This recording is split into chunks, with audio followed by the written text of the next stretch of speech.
Welcome to a new edition of the Neon Jazz interview series with jazz guitarist, composer, arranger, and educator Shawn Purcell. We caught up with him about his new 2025 CD called Oblivity and his life in the music. This DC-based musician draws on an abundance of musical influences and a refined ensemble cohesion in crafting the journey that Oblivity leads. Inviting the acclaimed saxophonist Walt Weiskopf to share the front line, they energize this dynamic quintet with a set of all original compositions. He is originally from Pittsburgh, Pennsylvania, and over the years he has shared the stage and recorded or toured with the likes of Walt, Pat Bianchi, Regina Carter, Sean Jones, Terell Stafford, and so many others. He's got an incredible story. Enjoy this interview.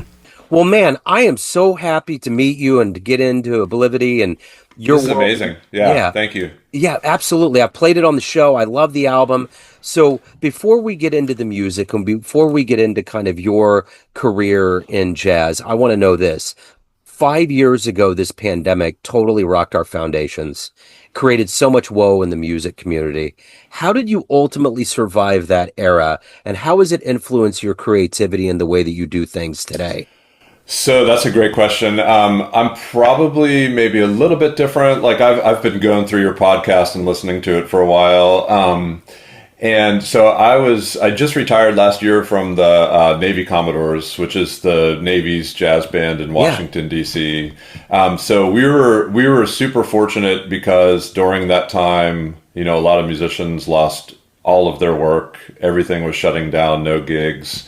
So I still had that job, and then my wife and I teach at George Mason University in Fairfax, Virginia, and so we were able to still do remote. So we were okay financially. Like obviously, like all the gigs and stuff went away, which was like a super drag. But we walked a lot. I wrote a lot. Like my last record, 180, that I did with Pat Bianchi, the great organ player. I wrote all of that music kind of in a short period of time, because what we realized is we're all so busy doing, a million things every day, all day, that it was nice to actually have a little bit of time where we were just kind of like at home together. And so I it's weird. I almost felt more creative during that period of time than I had in a long time before that. And then since that, it's wild. Yeah. Well, I think there was kind of, for a lot of people, there was that pause. And I think people are running so hard, especially musicians. I think that time period gave people a realm of, not only, there's a lot of people that talked about listening to albums and music and things that they hadn't listened to, which the only way that you're going to really get good at anything, whether you're a writer or you're a musician, is if you get immersed in that world of what you're actually creating. Absolutely. It's a language like any other language. So if you don't fully immerse yourself in the language, it never gets into your ear. It never internalizes. And so, listening during that time, a lot of listening. I feel like a lot of musicians, like there were so many records and so many gigs like coming out of the pandemic. Like all these musicians had time to write and just practice and listen, internalize, learn tunes. But it's, like I tell my students, like it's no different than if you drop me in a country where I don't speak the language. Within a short period of time, I'll start to pick that language up and become a little bit more and more conversant. So it's the same thing with listening, playing. If they don't immerse themselves in jazz, like you're just never going to be fluent in that genre. So I get albums from the Airmen of Note, and you're talking about being in the Navy band.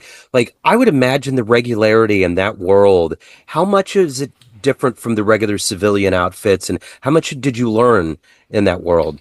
So interestingly enough, my first gig was with the Airmen of Note. I was there 96 to 2004. Okay. And I replaced a really great guitar player in Colorado, Wayne Wilkinson, and then since was replaced by a great guitar player, Jeff Reeser, that's a Washington, D.C. native, I believe. It was, there was, like with everything, there's the good and the bad. So the good and the great was that the musicians, like not only in the Airmen of Note, but the Commodores, like the musicianship just keeps getting better and better. And I don't know if that's an unfortunate byproduct of maybe the music business, like where it becomes more challenging to make it as an artist and a freelance musician, like we just have so many phenomenal players like auditioning for these gigs. And so the bands are great. You get to travel all over the world and play, big band jazz and sometimes small group. You can write for these groups. So there's like that element of creativity. And then the biggest con within that structure is that it made it difficult to book, it was troublesome for me to book like a festival under my own name. So now it's exciting because like I just retired like from the Commodores about a year and a half ago, and we're playing like Philly, DC, New York coming up, Raleigh, Richmond, and these are things I never really would have been able to pursue while I was still in the military just because of the scheduling. Yeah. So let's get into the new album. What was kind of the overarching idea, kind of the vision that you had for this album? Yeah, so it features Walt Weiskopf, and Walt's like such a phenomenal tenor player, and he's really been a hero of mine musically. Like without being a fanboy, like he was definitely like over the last couple of decades like a guy that I really looked up to, not only as a player but as a writer and an educator. And so I don't know if I would say he was the focal point when I was writing, but I definitely had him and just how he plays in mind. And I wanted to write, somewhat of an eclectic set of music that the hardest core jazz fan would have something in there that they would dig, all the way down to someone that either is new to jazz or like the person that tells you, oh, I really don't like jazz. Like I'm not a fan of that music. So I was trying to capture as much of a broad spectrum, I guess, of styles within the genre so that it would satisfy as many listeners as possible. And I know you can't please everybody all the time, but I was hoping to kind of please enough people that there would be something in there for everybody. And just like my wife, Darden, is a really wonderful singer in DC, and like I love using like the wordless vocal sound. So that definitely plays into, like I wrote a bossa called Me Amor, and it was specifically written kind of with that vocalese in mind. So just the colors of like the instrumentation, Walt, the vocalese, and just kind of try to capture something that would offer music for like anybody that is a music fan or even not a music fan. Yeah. So take me back to your beginnings. How did this journey into the guitar and into jazz, how did this become your career? So my dad was a great jazz trombone player, and he toured with Maynard Ferguson back in the 70s, and I was 4. And so my mom and I were able to, we went on tour with Maynard, somehow they allowed us to go on the bus for about 9 months. So I was sort of thrust into the business, I guess, as a young man. And so I started on piano. So I did piano lessons starting at 5. And then I caught the bug, like most guitar players, like Led Zeppelin, AC/DC, all the heavy rock bands of the early 80s.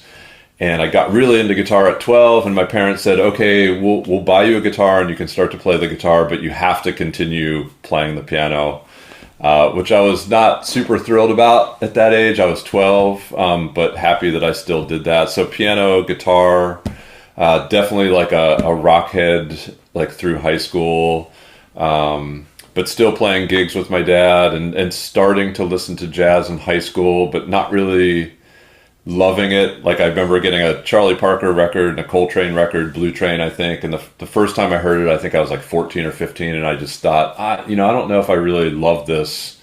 But I continued listening and found cats like George Benson, Pat Martino, Miles. And it started to really get inside of me. And by the time I was a freshman in college, I was just if it's not, hard bop, bebop, post bop, I don't want to have anything to do with it musically. And I just became immersed and just obsessed with that genre for sure. So what was one of the first live shows that you saw, whether it was a guitarist or otherwise, that really moved you and propelled you to find your voice? I would say like when I think I was in late high school, I went to see John Scofield. Yeah.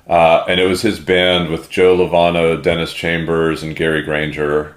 And I was already like going to rock concerts, but for as far as jazz went, like seeing that live was a huge, like Scofield's still like top 5 players to me on the planet, and very heavy influence. And just seeing him and seeing, like, I think at that point I was probably struck as a teenager where he's like playing, he's bending, he's using like sounds that I'm thinking like, wow, this is like, he's using like a rock-ish sound, like he's using distortion, chorus, bending, playing like a lot of kind of like rock-infused ideas, but like very much in this jazz framework. And that concert I think was really great. And it was in Pittsburgh. It was a club that's no longer there called the Graffiti Club, that brought in a lot of big name acts. And so that was a big one. I distinctly remember that. You know who blew me away when I saw him live, the way they played the guitar, was Bill Frisell. He has this way of plucking and pulling the strings that is totally unique. I've never seen anything like that. Yeah, Bill's phenomenal. We lived in Nashville for a period like in the early 2000s, and he brought his chamber ensemble. They played at a church, I can't remember where, and it was, yeah, it's like he's just like this huge sonic presence where it's like just he brings so many different things to the table, like just colors, textures. His writing was phenomenal. Like that was another concert. I was older, but like huge influence. And the Bill Frisell Scofield, they did that record. I can't remember the name right off the top of my head, but that was also like killer to just hear those two players who were kind of similar in a way, but then very much like had their own thing. Yeah, Frisell's great. Yeah, really great. When was that show that you saw? So we lived in Nashville. It was like 2003 to 2007. So it was probably like 04 or 05. Okay. And it was really great because I had seen Bill before, but I didn't really see that particular ensemble.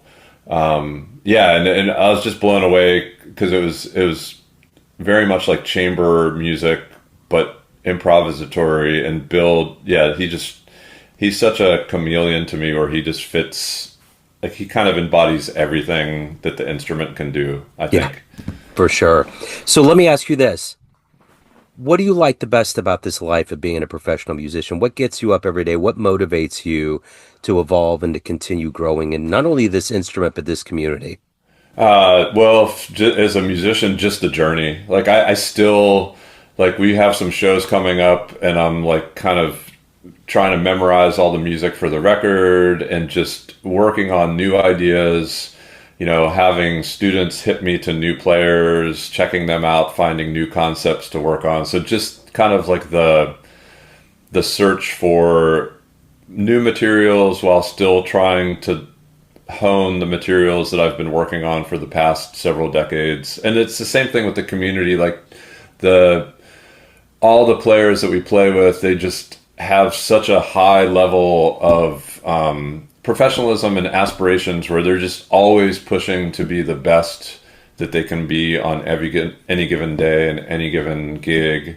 And it's just inspiring. It's inspiring to be around those types of people that are just, that they're never, like, I feel like if you're done learning in this genre, like you're kind of, it's maybe time to not do it anymore. Like it's just always evolving. And I'd say that's what gets me up every morning is like right now I'm writing I was commissioned to write a jazz oboe piece for a girl at Cincinnati Conservatory of Music. So like I just wrote like a bunch of stuff like jazz oboe. And so I get up this morning and I'm thinking like, man, like I want to get this tune together and like maybe I can have this interlude here, and what if I do this? And just that process excites me every day, like still every day. Yeah. So let me ask you this. Why do you love this art form we call jazz? What is it that you love so much about it? The creativity and the individualism, I think. So just I love that I can put on Chris Potter and hear like immediately, that's Chris Potter and like everything he brings to the table. And then I'll put on like Jerry Bergonzi or Pat Martino, and just hearing what all of these players brought to not really a small framework, but like a similar framework where like all of my heroes, I can find them playing rhythm changes. And it's like such a set of changes that everyone plays, but it's just amazing to hear like how Bird played rhythm changes versus John Scofield versus like Mike Stern versus Coltrane. It just floors me to hear like all those different I guess personalities and individual sounds, and I still think like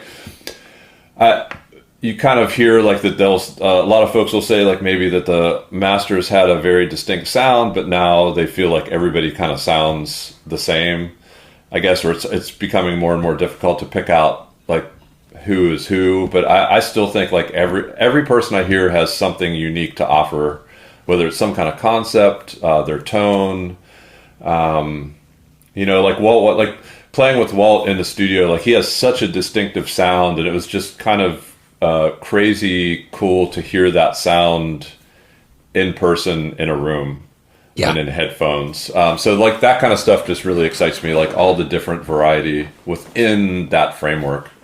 I love Walt. His music is just so powerful. That had to be a trip to be on a bus with Maynard. I've only ever heard that he was the master storyteller. There was always color that went into his path. Yeah, so I was only 4, so Yeah. I probably was like shielded from a lot of the Yes. a lot of the color, I guess. But it's funny. I have a picture still of I think I was helping my dad load the tour bus, and it was Peter Erskine was in the band at the time. So Right on. I'm like this little 4-year-old, and I'm pushing like a box that says Peter Erskine on it.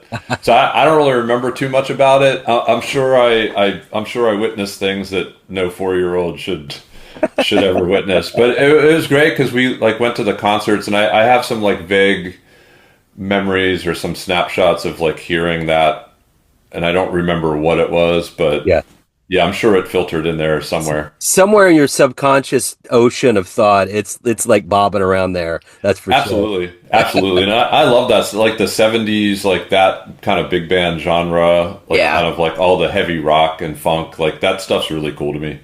Yeah, he was the kind of guy that if you put like an egg on a golf tee and he played it, it would just completely fall off. He was just powerful. It would explode, yeah. Yes, yeah, it would exactly. blow up. Yes, it'd be scrambled eggs. So at the end of the day, Shawn, everyone has a perception of you. Family, friends, everyone that you play with on the bandstand, everyone that knows you, but you run the proverbial show. What is your perception of you? Who do you think you are? Wow, that's a good question. Well, hopefully I would kind of consider myself the eternal student.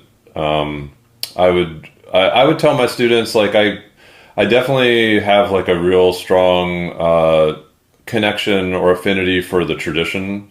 So like earlier eras like bebop and hard bop, like that's probably like those two kind of decades would be what I would consider myself as a player strongest, but then also as someone that's open to everything that's happening now. So sonically on the instrument, not really kind of excluding all of the modern stuff. So I like overdrive. I love like guitar synth, like Pat Metheny kind of synth stuff. So just somebody that kind of has maybe one foot in the tradition and then also tries to have one foot in kind of more modern or current sounds and styles and genres, but open to like, when I put a band together, it's like I really try to think about who brings what to the table, but then also I think like I want that person to bring themselves to my music. I don't want to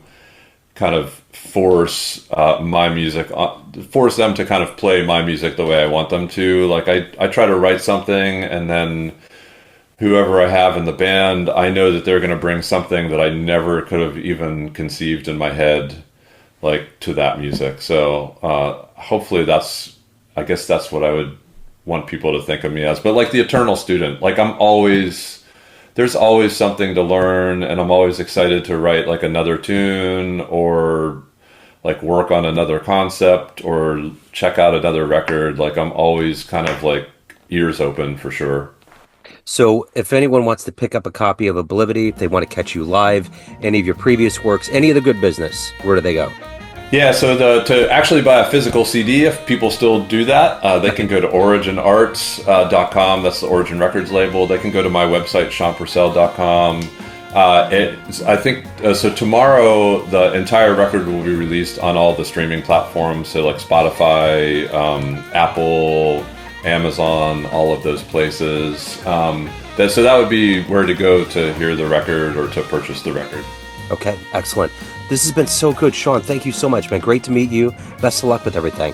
Thank you so much, Joe. I really appreciate it. It was really great talking to you. Thanks for listening and tuning in to another Neon Jazz interview, where we give you a bit of insight into the finest players and minds in Washington, D.C., Pittsburgh, Kansas City, and spots all over the world, giving fans all that jazz. And thanks to Shawn for his time and cool. If you want to hear more Neon Jazz interviews, you can find us on Spotify and Apple Podcasts. Subscribe to us at YouTube, and for everything Neon Jazz, go to the neonjazz.blogspot.com. Until next time, enjoy the jazz, my friends.